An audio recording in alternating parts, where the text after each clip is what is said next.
Hello friends, सरनाम classes में आपका स्वागत है। आप देख रहे हैं क्लास 9th का हिंदी व्याकरण फर्स्ट क्लास है। यहाँ पे सबसे पहले हम यहाँ पे हिंदी व्याकरण देखेंगे। हिंदी व्याकरण में सबसे पहले आपका हम पढ़ेंगे भाषा पढ़ेंगे। क्या पढ़ेंगे हम? भाषा के बारे में हम यहाँ पे पहले जानेंगे। भाषा क्या होता है? भाषा या इसको कह सकते हैं माध्यम भी कह सकते हैं। क्या कह सकते हैं? माध्यम। यहाँ पे भाषा किसे कहते हैं, यहाँ पे आपको पहले समझना पड़ेगा। तो भाषा उसको कहते हैं जो हम कह सकते हैं कि हम अपने विचारों को दूसरे तक पहुँचाते हैं तथा दूसरे के विचारों को हम सुनते हैं, उसी हम क्या कहते हैं? भाषा कहते हैं। जैसे में यहाँ पे हम कह सकते हैं कि जैसे में यहाँ पे आप लोग बात कर रहे हैं, क्या कर रहे हैं? बात। यहाँ पे हम जैसे हम बोल रहे हैं तो हम क्या कर रहे हैं? यहाँ पे हम विचार कर, मतलब यहाँ पे अपने बात को क्या करें? आप तो प्रकट कर रहे हैं। आप लोग क्या कर रहे हैं? या हमारे बात आपको क्या कर, आप लोग हमारे बात को क्या करें? सुन रहे हैं।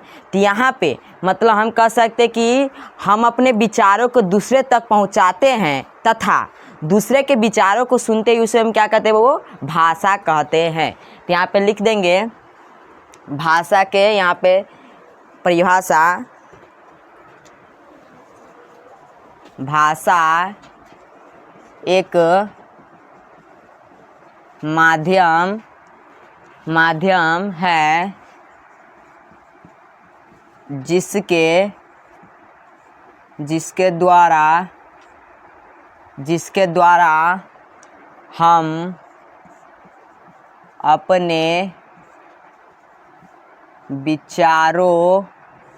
अपने विचारों को दूसरे तक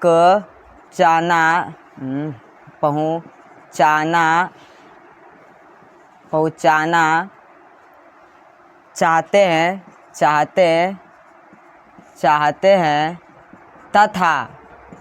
तथा दूसरे के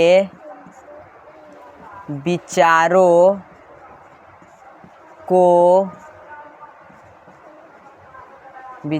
को सुनते हैं, उसी को हम यहाँ पे क्या कहते हैं? भाषा कहते हैं। हम कहें कि यहाँ पे हम कहें कि भाषा एक माध्यम है जिसके द्वारा हम अपने विचारों को दूसरे तक पहुँचाते हैं। क्या करते हैं? दूसरे तक पहुँचाते हैं। यहाँ पे गलती लिखा गया, पहुँचाते हैं। यहाँ पे लिखाना चाहिए चाहते हैं तथा दूसरे के विचारों को सुनते, उसे हम क्या कहते हैं? भाषा कहते हैं। क्या कहें? भाषा। जैसे में आप लोग यहाँ पे हम कहें कि आप लोग जैसे में हम यहाँ पे हिंदी में बात करें, यहाँ पे हम कहें कि जैसे में कई भाषा बहुत हो सकता है। भाषा यहाँ पे बहुत हो सकता है। जैसे में हम कहें इंग्लिश में हम बात करें, क्या हम कह रहे हैं कि हु आर यू, क्या है? हम कौन भाषा बोले? इंग्लिश में बोले। यहाँ पे मराठी हो गया, बहुत सारे भाषा है। मराठी हो गया, इंग्लिश हो गया, संस्कृत। अगर हम संस्कृत में बोलेंगे तो हम भाषा कौन बोल रहे हैं? संस्कृत में। अगर हम हिंदी बोलेंगे तो हिंदी में बात करेंगे। अगर यहाँ पे हम इंग्लिश कोई शब्द बोल देंगे तो आपका भाषा कौन हो जाएगा? इंग्लिश हो जाएगा। यहाँ पे भाषा मुख्य रूप से 3 प्रकार का होता है। कितने प्रकार का होता है? 3 प्रकार के। एक होता है मौखिक भाषा, जो आप लोग बोल के यहाँ पे आप लोग बताते हुए आपका क्या होगा? मौखिक भाषा। एक होता है लिखित, मतलब लिख कर उसे हम यहाँ का क्या कहते हैं? लिखित भाषा कहते हैं। एगो सांकेतिक, आप लोग इशारा से कोई चीज़ कहते हैं, वो आपका क्या हो जाता है? सांकेतिक। जैसे में यहाँ पे हम करें कि कोई आदमी आ रहा है तो हम यहाँ पे इशारा से एना कोई काम के लिए कह देंगे तो क्या होगा? सांकेतिक भाषा हो गया। क्या हो गया? सांकेतिक भाषा हो गई। तो यहाँ पे जैसे में पहले लिख लो कि जैसे में हम कह सकते हैं, जैसे में आपका हो सकता है भाषा हिंदी हो गया, संस्कृत हो गया, और क्या हो गया? इंग्लिश हो गया, इंग्लिश और सारे भाषा है। यहाँ पे क्या है? और सारे यहाँ पे भाषा है। तो यहाँ पे हम कह सकते हैं आप बहुत, जैसे मराठी हो गया, तेलुगु हो गया, कन्नड़ भाषा है, बहुत सारे भाषा है। तो आपका क्या होता है? ये यहाँ पे भाषा उसी कहते हैं। भाषा में या माध्यम उसी, मतलब वही है। तो यहाँ पे इत्यादि।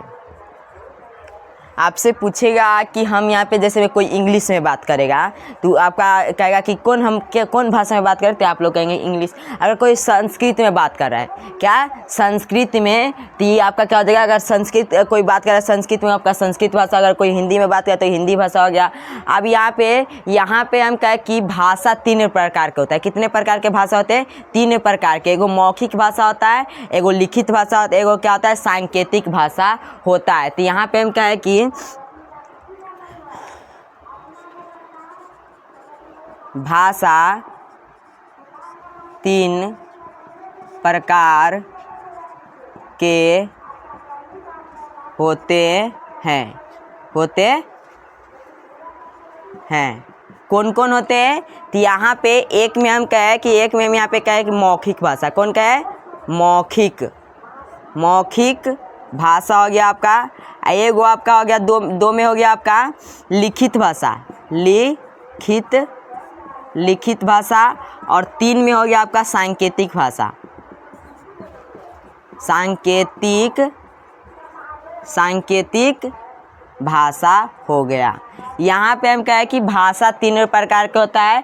एगो मौखिक भाषा, एगो लिखित भाषा और एगो क्या होता है, सांकेतिक भाषा। अब यहाँ पे मौखिक भाषा किसे कहते हैं? जो हम अपने मुंह से कोई भी शब्द यहाँ पे मतलब कोई भी भाषा यहाँ पे निकालते हैं वो मुंह से, तो आपका क्या होगा, मौखिक भाषा। जैसे में आप लोग यहाँ पे स्कूल में देते होंगे मौखिक परीक्षा होता होगा आप लोगों, तो वो आपका क्या होगा, मौखिक भाषा हो गया। अब लिखित भाषा किसे कहते हैं? जो आप लिख कर कोई भी शब्द आप मतलब कोई भी भाषा आपने लिखते हैं वो आपका क्या हो जाएगा, लिखित भाषा। और सांकेतिक का मतलब होता है इशारा। जैसे भी यहाँ पे हम कोई व्यक्ति यहाँ पे आया तो हम इशारा दिए कि इशारा से हम कोई भी ये नाम कहेंगे, ये इशारा यहाँ से हम बताए कि जाओ, यहाँ पे इशारा हाथ के दिए तो इसका मतलब क्या, हम जाने का इशारा देते। सांकेतिक भाषा उसी को कहते हैं, मतलब सांकेतिक का शाब्दिक अर्थ होता है इशारा। तो यही आपका यहाँ पे भाषा 3 प्रकार का होता है। एगो मौखिक भाषा, एगो लिखित भाषा और एगो क्या होता है, सांकेतिक भाषा होता है। इसको पहले यहाँ पे नोट कर लीजिए, इसके बाद यहाँ पे हम आगे बढ़ते हैं। अब हम सीखेंगे मातृभाषा। मातृभाषा क्या होता है? तो यहाँ पे मातृभाषा किसे कहते हैं? मातृभाषा जो हम अपने माँ से सीखते हैं। किससे सीखते हैं? माँ से। मतलब जब बच्चा जन्म लेता है तो कौन सिखाता है? बोली सौन आपका माँ पापा ऐसा क्या सिखाते हैं? वही ना सिखाता है। उसे यहाँ पे क्या कहते हैं? मातृभाषा। जो हम अपने माँ से सीखते हैं। तो मातृभाषा कोई पूछेगा तो क्या कहेंगे कि जो हम अपने माँ से सीखते हैं उसी हम क्या कहते हैं? मातृभाषा कहते हैं। तो यहाँ पे आपका हो गया मातृभाषा। मातृभाषा किसे कहते हैं? यहाँ पे हम कह सकते हैं जो हम अपने माँ से सीखते हैं उसे हम क्या कहते हैं? मातृभाषा कहते हैं। मातृभाषा हो गया। इसके बाद होता है बोली।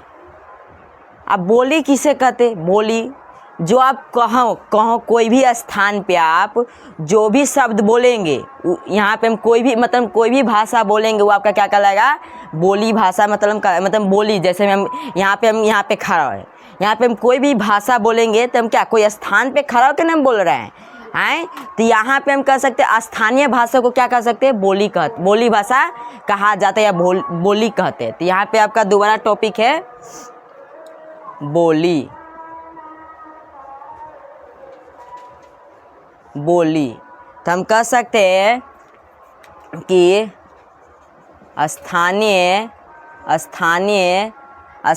भाषा को हम क्या कहते हैं? स्थानीय भाषा को हम क्या कहते हैं? बोली कहा जाता है। स्थानीय भाषा को बोली कहा जाता है। हम कहें कि बोली किसे कहते हैं? तो बोली जो आपने कोई भी आप स्थान पे कोई भी आप भाषा बोल रहे, जैसे इंग्लिश या हिंदी या मराठी या कोई भी भाषा बोली, उसको हम क्या कहते हैं? बोली। स्थानीय भाषा को हम क्या कहते हैं? अब बोली। अब राज्य भाषा सीखेंगे। क्या सीखेंगे? राजभाषा। अब राजभाषा क्या होता है?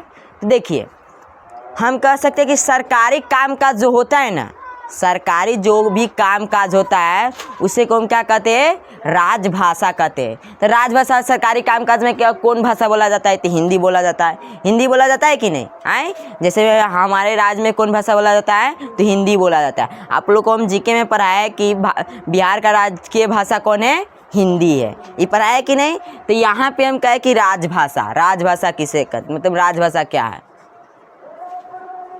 राजभाषा। तो हम कह सकते हैं कि सरकारी कामकाज में, सरकारी काम काज, सरकारी कामकाज की भाषा को क्या कहते हैं, हम राजभाषा कहते हैं। यहाँ पे हम कहें कि सरकारी कामकाज की भाषा को राजभाषा कहते या कहा जाता है। यहाँ पे लिख लो, कहते हैं। अब जैसे में हमारे राज्य में कौन सा भाषा बोला जाता है, तो हिंदी बोला जाता है कि नहीं है। कोई भी काम काज होता है, सरकारी काम काज, तो क्या होता है, हिंदी में बोला जाता है। हम लिख देते हैं, जैसे में यहाँ पे लिख देते हैं हिंदी, क्या लिख दिए, हिंदी, ठीक है। और इसके बाद यहाँ पे सीखेंगे राष्ट्रभाषा। राष्ट्र का मतलब अपने देश के, अपने मतलब क्यों, आप जैसे हम कह रहे हैं कि यहाँ पे हम अपने देश के बारे में, तो देखिए किसी भी देश में सबसे अधिक बोले जाने वाली भाषा को क्या कहते हैं, वो यहाँ पे राष्ट्रभाषा कहते हैं। जैसे राष्ट्र कहा गया तो देश के प्रति, क्या वो, देश के प्रति। तो यहाँ पे कि राष्ट्रीय भाषा किसे कहते हैं, तो हम कहेंगे कि किसी भी देश में सबसे अधिक कोई भी भाषा बोला जाए। जैसे में हम मान लेते कि यहाँ पे मान लेते हैं, एग्जाम्पल के थ्रू हम मान लेते हैं कि भारत में सबसे बोल रहा है, सबसे ज़्यादा भाषा कोई भी बोला जाता है तो इंग्लिश बोला जाता है। तो भारत का राष्ट्रीय भाषा कौन हो जाएगा, इंग्लिश हो जाएगा। मगर भारत का कोई राष्ट्रीय भाषा नहीं है, क्योंकि भारत में कई प्रकार के भाषा बोला जाते हैं। जैसे में इंग्लिश हो गया, मराठी हो गया, हिंदी हो गया, बहुत प्रकार के यहाँ पे भाषा बोले जाते हैं। इसी कारण यहाँ पे मतलब हम कह सकते हैं कि भारत का कोई राष्ट्रीय भाषा नहीं है, ठीक है। तो यहाँ पे हम सीखेंगे, अंतिम यहाँ पे टॉपिक है आपका राष्ट्रभाषा, राष्ट्रीय भाषा। राष्ट्रीय भाषा क्या होता है, तो राष्ट्रीय भाषा किसी देश में, यहाँ पे लिख लेंगे, किसी देश में सबसे अधिक बोली जाने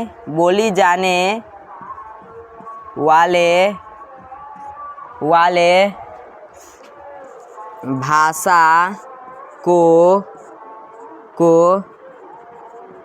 राष्ट्रीय भाषा कहते हैं। यहाँ पे कि किसी देश में सबसे अधिक बोली जाने वाले भाषा को हम क्या कहते हैं, राष्ट्रभाषा कहते हैं। तो यहाँ पे आपका भाषा समझ में आ गया, कोई भी भाषा, जैसे हम कहें कि बोली किसे कहते हैं, तो हम कह देंगे कि स्थान, मतलब कोई भी स्थान पे आप बोलेंगे, कोई भी भाषा हो तो आपका क्या कहलाएगा, बोली कहलाएगा। अगर हम यहाँ पे कहें कि राजभाषा तो जो सरकार के द्वारा यहाँ पे मतलब सरकार के कामकाज की भाषा को हम क्या कहते हैं, राजभाषा कहते हैं। और राष्ट्रीय भाषा कोई भी देश में सबसे अधिक बोले जाने वाली भाषा को क्या कहते हैं, वो राष्ट्रभाषा कहते हैं। तो हमारे भारत का कोई भी राष्ट्रीय भाषा नहीं है, क्योंकि राष्ट्र मतलब भारत में बहुत प्रकार के भाषा बोले जाते हैं, आप लोगों को हम बता दिए। और यहाँ पे मातृभाषा मतलब जो हम अपने क्या करते हैं, हम अपने माँ से सीखते हैं, उसी को क्या कहते हैं, मातृभाषा कहते हैं। तो यहाँ पे भाषा सबको समझ में आ गया। भाषा से कोई भी टॉपिक आएगा तो आप लोग बता देंगे। तो हम कहते भाषा किसे कहते, तो हम कहते भाषा एक माध्यम है जिसके द्वारा हम क्या करते हैं, अपने बातों को दूसरे तक क्या करते हैं, पहुंचाते हैं, तथा दूसरे के बातों को हम क्या करते हैं, सुनते हैं, उसी को हम क्या कहते हैं, भाषा। जैसे हम बोल रहे तो कोई भी हम भाषा बोले तो हम बोले, ठीक है। तो हम क्या करें, अपनी बातों को आप लोग तक पहुंचा रहे हैं। आप फिर क्या, आप लोग क्या कि सुने, आप कोई भी भाषा सुने, जैसे हम कोई भी भाषा बोलेंगे, इंग्लिश हिंदी, तो आप क्या करेंगे, सुनेंगे। आए तो यही को भाषा कहते हैं। भाषा या माध्यम सेम है। तो यहाँ पे भाषा समझ में आ गया। इसके बाद यहाँ पे हम आगे वाले टॉपिक को देखते, पहले इसको नोट कर लीजिए। यहाँ पे हम कह सकते हैं संविधान की अनुसूची 8 में भाषा को मतलब 22 भाषा को क्या किया है, दर्जा दिया गया। तो मतलब हमारे संविधान सभा में मतलब संविधान की अनुसूची 8 में 22 भाषा को क्या किया है, दर्जा दिया गया। तो आपसे पूछेगा कि प्रश्न यहाँ से पूछता है कि संविधान की अनुसूची 8 में, अनुसूची 8 में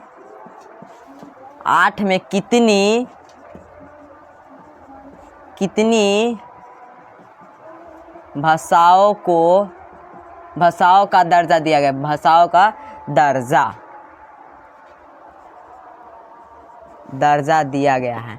तो हम यहाँ पे क्या है कि संविधान की अनुसूची 8 में कितनी भाषाओं का दर्जा दिया गया है, तो 22। कितना वो यहाँ पे 22, यहाँ पे संविधान की अनुसूचियों में अनुसूची 8 में कितनी भाषाओं की दर्जा दिया गया है, तो 22। आपसे पूछा जाए तो बता देंगे। तो यहाँ पे आपका मेन मतलब यहाँ पे भाषा का आपका टॉपिक खत्म हो गया है। इसके बाद हम कल की क्लास में देखेंगे लिपि के बारे में हम देखेंगे। तो यहाँ पे उम्मीद करते हैं आपको यहाँ पे भाषा समझ में आया होगा। तो लाइक करिए और चैनल पे नए हैं तो सब्सक्राइब है। Thanks for watching video.